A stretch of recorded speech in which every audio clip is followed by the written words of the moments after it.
Thầy chẳng mang như này biết tôi nhóm tê nó đa cho phục dương đâu lên bay rửa bàn đâu nua Bàn đi. đã vô rồi Ôi bây giờ có ai à Ampel. được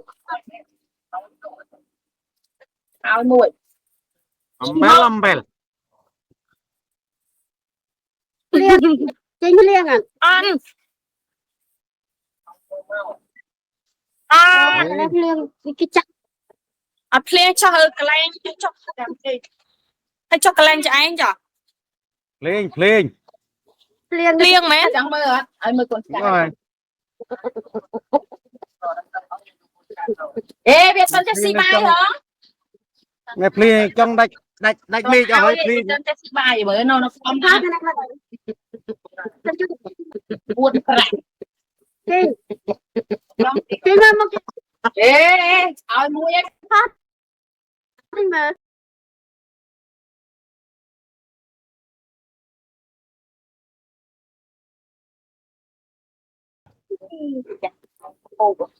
thầy chẳng mang như này biết tôi nhóm tê nó đa cho phục dương đâu lên bay rửa bàn đâu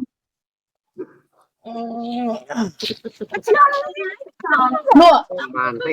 đã vô rồi Ôi bây giờ có ai à Ampel. được áo nuôi Ampel. liên chính liên à ăn liên cái chắc à plen cho hơi cái lanh cho làm gì hay cho cái lanh cho anh cho Lên.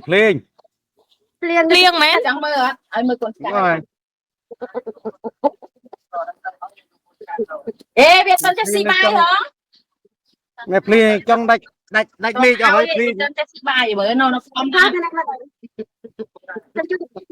buồn phải cái mà ê ai mua em hát mà